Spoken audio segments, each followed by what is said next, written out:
pirma, tai vaikystėje sulaukiau tokių pasisakymų, kad, nedainuosiu tu čia viena ir negavau tos vadinamosios garbės dainuoti solo, bet paskui mane pastebėjo nuo 5 klasės mokytoja ir skatino eiti toliau ir tai pradėjau viską tęsti, o kas manyje pasikeitė, tai tikėjimas savimi. Aš pradėjau labiau tikėti savimi ir tiesiog eiti toliau.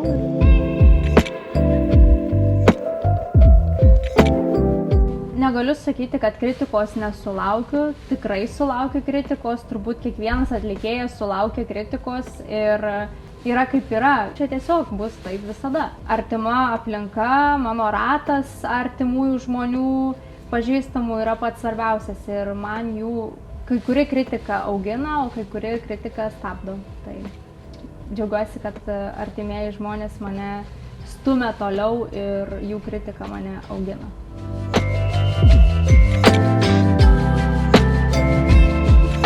Aš galiu labai paprastai atsakyti, aš su niekuo nekonkuruoju ir nekonkuruosiu.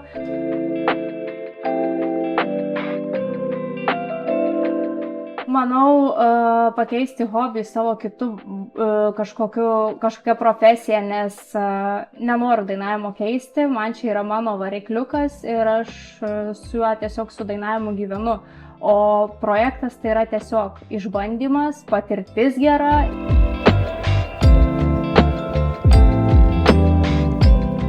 Mažai mergaitai pasakyčiau, eik toliau ir negalvok, neatsisuk ir tiesiog eik, nes pamatysi, pasiseks.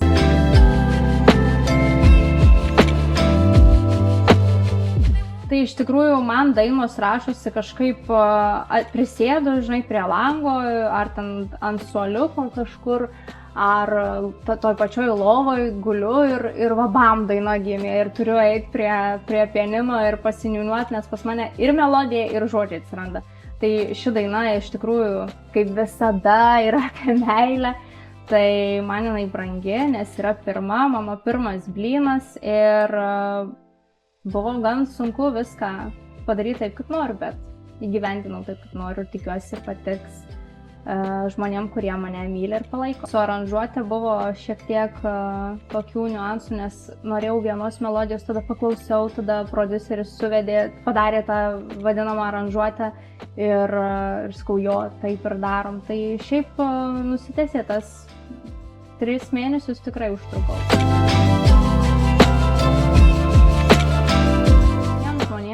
Linkiu būti savimi, neatsisukti atgal ir neklausyti ant tų visų moteriškaičių, kad tuoj čia negražu. Eikit, darykit ir pamatysit, jums pasiseks ir bandykit ir viskas bus gerai.